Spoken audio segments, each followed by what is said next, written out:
Y tenía razón Cassiari, si estás escuchando. Estamos con el doctor Mario Alonso Puig. Bien. Para mí era Puig, muy bien, pero Puig estuvo bien Cassiari. Lo vimos el día que llegó a la Argentina y lo vemos el día que se va de la Argentina. En la mitad estuvo en Bariloche dando conferencias, en Salta, en Cafayate. ¿Qué le habrá dejado la Argentina, no? ¿Qué le habrá dejado? Es una gran pregunta para arrancar. Doctor, ¿cómo le va, doctor? Hola, pues estoy muy feliz de estar aquí en este programa. Ahora esta es la primera vez en nuestro estudio. Sí, es muy imponente. Cayó en el medio de Lollapalooza. Sí. El doctor. Viernes, Pero un calor terrible. Muy imponente. Pues mira, yo me llevo dos cosas y hablo realmente desde el corazón. Primero, un país de una belleza sobrecogedora, tanto vayas al norte como vayas al sur. Y en segundo lugar, una calidad de las personas verdaderamente impresionante. Yo me he quedado muy impactado con el recibimiento que he tenido aquí en Buenos Aires, que he tenido en Salta, que he tenido en Bariloche y en todos los sitios que he visitado. Un cariño verdaderamente memorable. Yo nunca lo olvidaré. Nunca lo olvidaré. Bien, tuve la oportunidad de ir a almorzar con el doctor y con su encantadora esposa que está por ahí. ¿Te portaste bien? Me porté bien, sí. Fue el día de muchísimas... Le sacaste comida del plato como haces siempre. Hubo una en el medio, pero hacía muchísimo calor ese día que había llegado Lollapalooza y ya mismo se iba al otro lado. Pero pude conocerlo un poco más y claro, resumiendo, siempre contábamos que estuvo en Harvard, que es cirujano, que era bla bla, todo eso que ya sabemos. Pero hay una parte que me contó su señora y es que, claro, era muy bueno hablando. En todos los lugares ya sabía que iba a un cumpleaños, una reunión y terminaban todos escuchándolo. Bueno, entonces terminó dejando la medicina para dedicarse a la oratoria, a esto que está a enseñar un poco esto, la gestión de cambio, el liderazgo, la salud, las charlas, las redes sociales que potenciaron muchísimo todo esto que hablamos, que te toca el doctor de algoritmo. Y yo había hecho una charla más personal en Lollapalooza, por eso hoy tenía ganas de compartirla, que me había quedado esta segunda parte con mis compañeros, con oyentes que tengan preguntas también, que lo pueden dejar sus comentarios al 6861-1043 o al 4775-6688. Y yo lo único que voy a decir es, en la charla que tuvimos lo dije, son 40 minutos, si le escuchás, le prestás atención y lo pones en práctica, te puede cambiar la vida de verdad. A veces es una cuestión de qué hacemos con lo que alguien nos dice y qué hacemos con eso. Si solamente lo escuchás, probablemente no cambies nada, pero si prestás atención y decís, bueno, voy a empezar por algún lugar, entonces esa charla es tan simple como eso a veces, ¿no? La felicidad, con ciertas cosas que le prestamos atención, se puede. Sí, nosotros tenemos una mente de extraordinaria complejidad y por si no fuera suficiente se encarga de hacer todavía más complicadas las cosas. Entonces nosotros lo sencillo lo despreciamos. Nos parece que algo aparentemente tan básico no puede tener un impacto tan profundo y ese es nuestro error. Lo sencillo, que no lo simple, es lo que uno puede practicar. ¿Por qué no lo practicamos? Porque no confiamos en que pueda funcionar. ¿Cuál es la diferencia entre simple y sencillo? La diferencia entre simple y sencillo es que lo sencillo es claro, pero no es obvio. Lo simple es claro y es obvio. Es decir, de repente tú dices una cosa y dices, bueno, es que eso es obvio. Pero dices otra cosa que es sencilla, es muy clara, pero la habías obviado.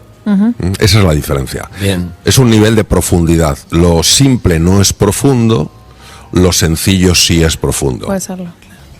¿Y por qué no confiamos en lo que aparentemente sería más, Harry, yo creo que más razonable? Mira, yo creo que porque tenemos tal condicionamiento mental que consideramos que solo cosas, y pondré luego un ejemplo, que solo cosas muy sofisticadas pueden tener un impacto. Llevo muchos años conectado con algo que soy muy conocido, que es el mindfulness. Entonces, claro, cerrar los ojos 5 minutos por la mañana, y tal vez 5 minutos si puedes, antes de acostarte. Centrarte en tu respiración. Es una cosa que parece que ¿Qué va a cambiar? Que no encaja en nuestro mundo y que tampoco va a cambiar nada. Han hecho falta 30 años de investigación por algunos de los centros más prestigiosos del mundo para demostrar que esa quietud, aunque sea durante 5 minutos o 10 minutos, tiene un impacto no solo en tu capacidad de tomar mejores decisiones, sino también en tu salud. Y aún así, todavía, en muchos lugares, sigue habiendo una resistencia. Es decir, no, esto no puede funcionar. Es decir, de alguna manera son como paradigmas, formas de ver la realidad. Y si no tiene un nivel de complejidad determinado, no lo tomo en serio. No te lo tomo en serio. Entonces, muchas personas a lo largo de los años que me han dicho, efectivamente, yo lo he ido practicando, tenía mucha resistencia, he notado cambios profundísimos en mi vida. Entonces, claro, ya no lo puedes negar porque ya es una evidencia. Me gusta algo que te puede servir a vos que estás escuchando y a ustedes también, que es personalizar tu pregunta para el doctor. Que no es un psicólogo, es un cirujano, pero que sabe mucho de, por ahí es, vamos a ver, voy a probar, me voy a poner de ejemplo en algo para que cada uno vaya pensando la suya, ¿no? Pero doctor, tengo un trabajo, no lo voy a hacer como en lo personal, pero me voy a imaginar a alguien que está en una oficina, que quiere progresar, que tampoco quiere dedicarle su vida al trabajo porque la vida no es el trabajo, pero por otro lado le pone muchas horas y está para que lo valoren más, o sea, en ese momento, para ganar más plata, para eso, sin renunciar. No quiero laburar 20 horas, pero quiero que lo que estoy, maximizarlo. No sé cómo hacer porque no me siento reconocido. ¿Cómo hago? ¿Por dónde arranco? Bueno, esa es una pregunta yo creo que de enorme actualidad. De hecho, en una ocasión, antes de la pandemia, vino Gary Hamel de la Harvard Business School a España a dar una conferencia, me invitaron, y él decía que el 70% de las personas que trabajan en empresas no sienten ninguna vinculación emocional con su empresa. Entonces, esa falta de vinculación emocional muchas veces no es debida al salario. El salario puede ser mejor, peor. La falta de vinculación emocional es que esa persona no se siente valorada, no se siente apoyada, no tiene la percepción de que pueda desarrollarse. Entonces aquí hay que tener ojo con lo siguiente. Decía Ortega y Gasset, yo soy yo en mis circunstancias. Es decir, las circunstancias indudablemente pesan, indudablemente pesan. Y si tú tienes un entorno que a ti te valora, un entorno que cree en ti, un entorno que te apoya, lógicamente tú vas a sentirte más contento, te vas a sentir más contenta. Lo que no podemos es utilizar como excusa las circunstancias inadecuadas para considerar que eso es lo único que cuenta. Entonces, ¿qué puede hacer una persona que no se siente valorada? Aceptar que esa es la situación, asumirla y no por eso utilizarlo como excusa para no trabajar con ilusión, para no trabajar con entusiasmo. Es mi experiencia personal que cuando tú empiezas a tomarte las cosas con mayor nivel de responsabilidad, con mayor nivel de ánimo, con más ilusión, con más entusiasmo, sorprendentemente por canales inesperados, las propias circunstancias con mucha frecuencia cambian. Y puede ocurrir que no cambien en tu propia empresa, pero por estos artes difíciles de entender desde nuestra razón, de repente a esa persona, un amigo le llama y le dice, oye, ¿por qué no te vienes aquí? Que no... Entonces, yo creo que es muy importante... O sea, tengo que cambiar yo. Claro, porque si no, Andy, caemos en dos de las sensaciones más devastadoras que puede tener un ser humano, que son la impotencia y la desesperanza. Ni puedo, ni podré. Bien. Yo también la hago medio generalizada, pero personalizada, las dos cosas, si es posible esa contradicción. Tengo un problema con el deseo, en realidad. No tanto con hacer las cosas, o sea, sé que soy capaz de hacer las cosas, lo que no encuentro es la voluntad para hacerlas. Sé qué es lo que necesito hacer para destrabar las cosas que están trabadas, lo que no encuentro es como... escucho a todo el mundo diciendo, no, hay que perseguir tu sueño, hacer realidad tu deseo, enfocarte, ir hacia el faro que... No tengo idea cuál es ese faro, no sé qué quiero. No encuentro la voluntad dentro mío para alimentar los cambios que tengo que hacer. Esta es una de las cuestiones que yo escucho con más frecuencia y para mí tienen un profundo sentido. Entonces nosotros tenemos que entender que la motivación es lo que te mueve a la acción. Si tú no tienes una motivación poderosa, ni siquiera tu cerebro va a permitir que todo tu talento, toda tu creatividad, tu capacidad emprendedora se ponga en marcha. Entonces, La motivación es imprescindible para conectar con tu potencial, favorecer que se despliegue y florezca. Dicho esto, el tema es ¿dónde encuentro mi motivación? Claro. Y la razón por la que, desde mi punto de vista, no encontramos nuestra motivación es porque no prestamos suficiente atención a aquello que nos gusta de verdad, que suele coincidir con nuestro don. Cuando yo hablaba con mis enfermos, siendo cirujano, mis enfermos me llamaban la atención sobre cómo les ayudaba lo que yo compartía con ellos. Por ejemplo, Yo les explicaba cómo hacer frente a sus enfermedades con mayores posibilidades de tener éxito. Yo les hablaba de cómo la gestión de sus mentes influía en la enfermedad. Y ellos me decían que aquello les estaba ayudando muchísimo, pero para mí era tan normal, para mí era tan natural, porque la comunicación es algo con lo que, bueno, yo lo recibo como un don y nunca consideré que eso tuviera especial valor. A mí me encantaba la cirugía. Yo tenía una gran motivación para el ejercicio clínico, pero fui encontrando en este talento o don no suficientemente reconocido un nuevo para qué que me impulsara. bien. ¿Y por qué no lo reconocías el don? Porque era natural para mí. Entonces, lo que es natural Claro. para ti no lo valoras. O sea, Claro, en yo- cambio la cirugía habías tenido que ir a la universidad, estudiar. Claro. Entiendo. Yo para ser cirujano tienes que hacer, en mi caso hice 6 años de cirugía, hice mi fellowship en cirugía, un montón de cosas detrás. Es como un trabajo y vas desarrollando, bueno, pues una serie de habilidades. Lo otro Doctor, era- pero todos tenemos un don. Todos. Eso me interesa. Todos. ¿Y cómo se descubre? Recién decías poniendo la atención a las cosas que nos gustan. Siempre te van a decir, os voy a poner un ejemplo que el día pasado lo puse en una entrevista porque me parece precioso. Todos nacemos con un don que es singular y ese don da pistas a los demás, pero para nosotros es tan natural, Claro. no nos hemos esforzado, no hemos tenido que estudiar nada, que decimos esto no puede valer mucho. Voy a poner un ejemplo. Un niño con un síndrome de Down. Este niño, es una situación real, tiene un don fabuloso. Imaginaros que hay 2 personas que están súper enfadadas. Se acerca, le toma de la mano a uno, le toma de la mano al otro e inmediatamente se les va el enfado. ¿Esto no es un don? Vamos, uno se puede pasar años intentando saber cómo resolver conflictos yendo a las mejores universidades del mundo. Pero es un caso real. Es un caso real que yo conozco. Entonces, ¿qué quiere decir? Que a lo mejor para ese niño eso es lo natural, porque ha nacido con esa capacidad. Claro. Pero para los demás es verdaderamente sobrecogedor. Entonces, ¿qué ocurre? Que tu don no lo vas a encontrar donde crees que tiene que estar, sino donde está.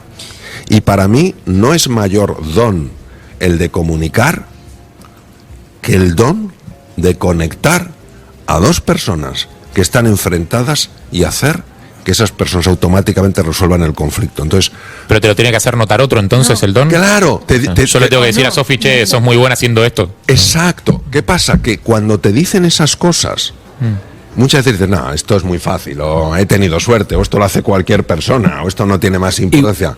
Y tú mismo apagas esa primera evidencia del don. Ajá. Claro, Está ¿cuánto- muy bueno y, perdón, estoy pensando, Harry, por ejemplo, te lee un libro, te lo explica, una vez hablamos de la Segunda Guerra Mundial, a veces, para mí tiene un don a veces explicar cosas que son muy difíciles de entender y él lo explica fácil.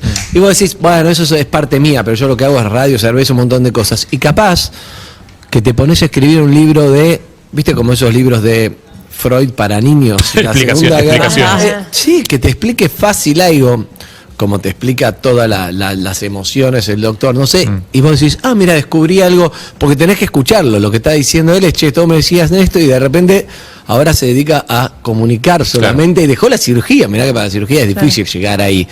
Bueno, ¿no? Estás diciendo un Yo poco creo que eso, sí. cada uno tiene su don, no sabés cuál es, y no todos los dones vas a poder vivir de eso, ¿o sí? Totalmente, es un ejemplo muy bueno. Entonces, para ti, a lo mejor, Harry, eso es lo natural, contar una historia de tal manera que todo el mundo lo entienda, porque para ti, bueno, eso es lo normal, y dices, esto no lleva a ningún sitio. ¿Quién sabe? Claro. ¿Quién sabe a dónde te puede llevar? Porque una cosa muy importante respecto de tu don es que cuando el don empieza a manifestarse, lo que produce en ti es asombro, sobrecogimiento y profunda gratitud. Entonces es como si cuando tú encuentras tu don, te alinearas con unas fuerzas que no son las de la razón y que te van llevando por caminos que son verdaderamente sorprendentes y que mucha gente no lo entiende. Yo te voy a poner otro ejemplo que me parece precioso. Yo tuve la suerte de coincidir en un par de ocasiones con Sir Ken Robinson, nos invitaron a los dos a dar unas conferencias y bueno, que lo vi en la charla TED sobre educación. Sí, es uno de los más grandes que ha habido en educación. Y él conoció personalmente a John Lennon y Paul McCartney. Les conoció personalmente porque eran compañeros de colegio. Para ellos la música era todo. Y la profesora de música les dijo: no tenéis ningún talento para la música. Sí. No puede ser. Es así. Es como la historia de Einstein reprobando matemáticas. Sir Ken Robinson era una persona con un enorme sentido del humor y muy serio cuando hablaba. Entonces hablaba de hasta qué punto podemos cometer esos errores. Entonces ellos tenían un don natural. ¿Qué pasa? Que ese don empezó a tomar su dimensión, pero no necesariamente era ni siquiera comprendido por ese don, por el entorno. Entonces por eso hay que prestar atención. Y hay que trabajarlo también. Claro. Igual hay personalidades también, porque hay un montón de gente que vos le decís no tenés ningún talento para la música y dice, uy, es verdad, no tengo ningún talento para la música, me dedico a otra cosa. Hay gente que es rebelde y que necesita ese componente de rebeldía para decir, no tengo ningún talento para la música. Claro, ¿cuánto tiene que ver la confianza en uno mismo para cuando hay algo que florece, apoyarlo y no auto boicotearse? Es absolutamente esencial. Hay muchas personas que han hecho de pisotear ilusiones su profesión. Y hay que tener mucho cuidado también con quién compartes ciertas cosas, porque ahí viene algo clave. Hay gente que te va a tirar abajo y te va a decir, boludo, sé lo está buenísimo. Pero por favor, y en línea lo que dices tú, ahí es donde la confianza es clave. ¿Por qué tienes confianza? ¿Porque racionalmente tiene sentido? No, porque tú notas en tu interior que ese es el camino. Escuchas... ¿Intuición? Claro, escuchas esa intuición que te dice que cuando estás haciendo eso, eres especialmente feliz. Yo ahora soy muy feliz, por ejemplo. Entonces, estás haciendo lo que te gusta, estás haciendo lo que te llena. Y esto es esencial. Efectivamente, lo que has dicho tú es así, Harry. Einstein, cuando él termina el colegio, pide a sus profesores una carta de recomendación para su primer trabajo.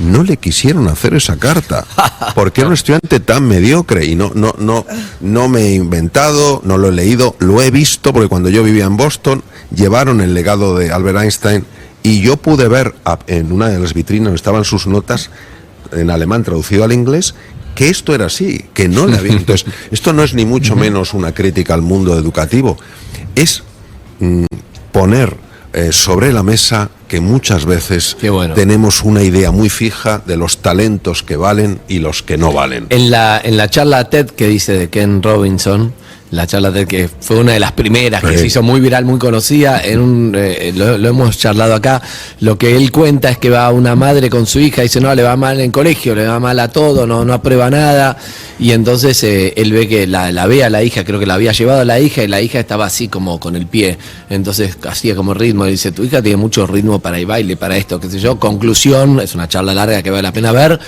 Terminó siendo la primera bailarina del Royal London School of Ballet. Claro, y entonces él dice que no era buena para esto, era buena para lo otro.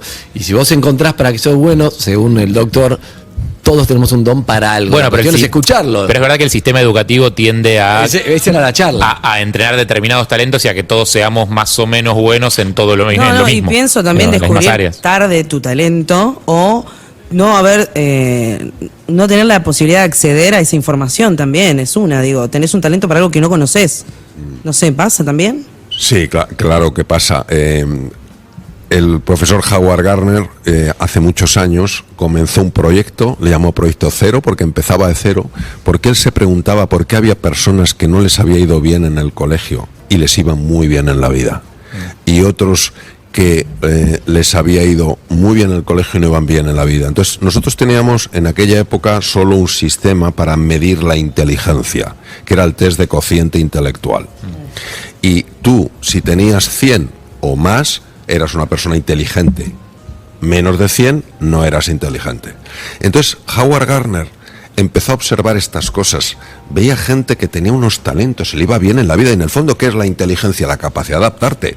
Claro. La capacidad de adaptarte y poder evolucionar. Y entonces empezó a estudiar, llevaba más de 30 años, y él elaboró la teoría de las inteligencias múltiples, que quiere decir que tenemos al menos 9 tipos de inteligencia. Si a mí me hablan una inteligencia que no es la mía, van a pensar que soy bobo. Pero si me hablan en la inteligencia que es la mía, van a pensar que soy genial. Entonces, ¿qué ocurre? Que hoy en día el sistema educativo, del cual formamos parte todos, tenemos que reconocer que no hay una única inteligencia. Hay muchas formas de ser inteligente. Y lo que tú comentas también tiene profundo sentido, que es cierto, no es tan fácil encontrar tu talento, no es tan fácil encontrar un entorno que se empeñe en que tú encuentres tu talento. Yo cuando hablo al sistema educativo, a profesores, les digo que lo más importante cuando terminen el colegio es que hayan crecido en autoestima y en autonomía. Porque si tú te quieres, te valoras y te sientes capaz, oye, es raro que no te abras camino en la vida. Pero si tú tienes desconfianza en tu capacidad, desconfianza en tu potencial, y encima, desde pequeñito han dicho, no, eres muy pequeño para entender esto, eres muy pequeño, no tienes fuerza, pues claro, al final vas absorbiendo la idea de que no eres capaz. Y entonces tomas una posición sumisa en la vida. Realmente se puede hacer mucho. No estoy diciendo en absoluto que sea fácil. Lo que quiero decir es que nadie tiene que creerse que no vale lo suficiente para tener éxito en la vida y ser feliz. Me dice alguien, no voy a decir el nombre, pero necesito a Mario Alonso Puig en la mesita de luz todas las noches para que me hable. Dice, quiere, doctor, una versión suya para que le hable y le diga estas cosas. Yo agradezco mucho esos comentarios. Lo que quiero dejar muy claro, ya que tengo este micrófono tan especial y tan querido, es que yo lo único que quiero es que las personas se den cuenta de todo el valor que tienen. Entonces, es eso, ser despierto.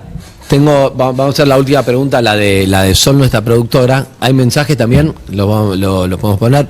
Y después vamos a tratar de hacer algo que para mí puede ser muy, muy, muy valioso. El otro invitado que tenemos, que se lo dije al doctor Mario. Buena mezcla. Hablamos de eso, de cuando sos un número uno en algo, ¿no? Y entonces me parece una gran oportunidad. Viene Ferran Adrià, quizá no sé si hay un mejor cocinero del mundo, pero sí fue claramente un revolucionario en lo suyo, sí, ¿no? sí. Entonces es muy interesante también preguntarle a Ferran también cuándo confió en él, cuándo se dio cuenta, cuánto es trabajo, y hacer una charla que puede ser histórica, ya que se da. ¿Cuándo tenemos estos dos españoles juntos? Nunca. Hoy. Así que lo vamos a hacer, pero antes de eso, que vamos a reordenar la mesa para poder incluirlo, Sol tiene una pregunta para el doctor. A ver. Sí, estaba escuchando muy atentamente, siempre se aprende escuchándolo al doctor, y pensaba que qué pasa con aquellas personas que por ahí no tienen esa capacidad de expresar o de poder chequear con su entorno cuál es su talento, en qué se desenvuelven bien, y que se construyen un mundo como estos engaños mentales, ¿no? Entonces le quería preguntar si hay alguna herramienta que nos pueda brindar como para que podamos chequear a lo mejor esto y derribar estos engaños mentales que no son cómodos también a veces. Lo que tú comentas, Sol, es uno de los mayores desafíos que tenemos las personas, el no autoengañarnos, porque el autoengaño, al ser algo inconsciente, no te das cuenta de que te lo estás haciendo. Entonces, te fías más del mundo mental que del mundo real. Ese es el problema. Entonces, yo lo que diría es lo siguiente. Hay que cambiar el chip. Hay que pasar de un modelo de juicio a un modelo de exploración. Los niños, ¿cómo aprenden tan deprisa? Porque exploran, porque no juzgan, exploran. Entonces, esta mentalidad de pionero, ese es el elemento esencial. Entonces, es una persona de repente dice, no, porque no sé cuándo, y empieza a caer en esa trampa mental, en esa jaula de grillos, decimos en España, en esa mente caótica, y se lo cree. Le da más valor al espejismo que a la realidad. Entonces, yo suelo hacer a las personas que tienen mucho bloqueo, les hago una pregunta que suele desbloquear. Una pregunta puede desbloquear. Les pregunto cuál es el paso más pequeño que te atreves a dar. ¿Cuál es el paso? Entonces empiezan a explorar y es la realidad la que les informa. Bien, me gusta el paso más pequeño, es como arrancar con algo para el cambio. Pero no puedo cambiar, arranca con algo. Con algo. Sí. Algo chiquito. Sí. Y eso también, está en los libros. Sí, y también me anoté para tenerlo en cuenta, explorar y no juzgar, explorar y no juzgar. Puede decirte que uno dice... Malísimo lo que te notaste. No, bastante bueno, boluda. eso. Y después, y después me anoté autoestima y autonomía como las dos claves del crecimiento. Tirame todos los mensajes, Zucca, para el doctor. Yo lo voy a buscar después a Fernanda Adrià y voy a hacer una mezcla, ¿eh? Una mezcla, muy bien. Una paella, vamos a ver. Hola perros, tengo una pregunta para el doctor. ¿Qué pasa si vos tenés una habilidad particular para algo, hay algo que te sale muy bien, pero ese algo no te hace feliz, sino todo lo contrario, y aunque te quieras alejar y busques otras salidas, siempre terminás cayendo en eso que te resulta fácil? Sos bueno para algo, pero no te hace feliz. Eso Sí, lo resumí muy mal igual. Yo entendí eso, el mismo que entendiste vos. Está. O sea, que ese talento que vos aparentemente tenés, o sea, yo lo interpreto desde otro lado. Alguien que te dice, sos bárbaro en esto, ¿por qué no lo haces? Te lo reformulo, es como, suponete que Evelyn tiene una voz increíble, canta muy bien, o sea, vamos a aislarte del ejemplo, sí, porque a vos te gusta cantar, pero suponete que Evelyn tipo, es muy buena cantando, canta muy bien, yo la escucho cantar cuando canta un karaoke boludeando en un cumpleaños, jodiendo entre nosotros, y empiezo a quemar la cabeza con, pero vos tenés que tener una carrera en la música, vos tenés que... Igual eso me pasa, Te presenta un productor, sí, claro, o sea, vos tenés cantás? que grabar, No vos tenés que cantar profesionalmente, tenés que salir al escenario, o sea, ella tiene un talento, claramente. ¿Qué pasa si no lo disfruta en realidad? Si no es lo que le gusta o no es por donde le gustaría ir. Y en realidad le encantaría ser jugadora de hockey, no sé. Acá tengo el palo. Yo creo que si estás ejerciendo tu don, es muy difícil que no seas feliz. Ahora bien, si ese ejercicio no está teniendo lugar de la forma en la que a ti te hace ilusión, sino que es ya una obligación, entonces es diferente. Porque entonces es como si quisieras ponerle vallas al campo. Entonces el campo necesita esa libertad. Es el famoso se convirtió en laburo. Claro, entonces esa creatividad. Claro. Entonces, me gustaba, me divertía, se convirtió en laburo. Eso es. Y el trabajo es siempre trabajo. Claro, entonces... No digo que sea un mix fácil, pero hay que tener mucho cuidado para no convertir eso que es tu don y tu ilusión en una obligación. Eso, pero ¿cómo logras no convertirlo en una obligación? Porque digo, tenés un talento, algo que te sale muy bien, disfrutás y de repente no empiezas a disfrutarlo. ¿Qué hace que no empieces a disfrutarlo? Bueno, yo creo que cuando eso sucede te tienes que parar, tienes que reflexionar y hacerte una pregunta. ¿Qué estoy pensando, qué estoy haciendo para que esto que pienso y esto que hago no me esté llevando por el camino que quiero llevar? La reflexión no es el pensamiento automático. La reflexión es un pensamiento que va precedido por el silencio. Y entonces muchas veces te viene una respuesta que no te viene de la razón, viene de la intuición. La automática. Claro. ¿Y la presión puede tener que ver? Muchísimo. Hay una curva que la descubrieron dos investigadores de la Universidad de Harvard, Yorkis y Dodson. ¿Cómo te acuerdas todos los nombres? Amo que sí te... Porque estudié en Harvard. 15 nombres. Hay que decir la verdad que si te dice si te dice cualquier otro apellido no lo vas a checar porque no tenés ni idea. O sea. Andy, me acuerdo de cosas porque tengo ya mucha juventud acumulada. Claro. ¿Sabes? Entonces, mucha juventud acumulada me gusta. Mucha juventud acumulada. Entonces, la curva Yorkis-Dodson muestra de una forma muy clara que todos necesitamos un nivel de presión para que nuestro cerebro funcione de manera adecuada. Bien. Pero que si tú superas ese nivel de presión, no solamente cae el funcionamiento del cerebro, sino que empeora la salud. Entonces, una de las cosas más importantes es saber gestionar la presión. Es decir, si yo, por ejemplo, estoy ejerciendo mi don con un nivel de presión, pero esa presión empieza a aumentar porque tengo que agradar, porque debería tal, porque tendría que tal, automáticamente me desplazo en el eje de la presión, con lo cual cae no solamente el funcionamiento de mi cerebro y por supuesto mi ilusión, sino que empieza a deteriorarse mi salud. Por eso es tan importante encontrar esa presión en la cual tú tienes lo que se llama el estado de flow, donde realmente tú estás fluyendo. Por eso mundiales cada 4 años, porque si no, ¿quién aguanta la presión de una final, de los jugadores, patear un penal, etcétera? Vamos a una tanda, si les parece, y viene Fernanda Adrià y vamos a ver qué sale. Vamos a hacer una combinación intelectual, una ensalada. Una ensalada queda Un corta. ratatouille. Algo. Un ratatouille me gusta. Urbana Play 104.3.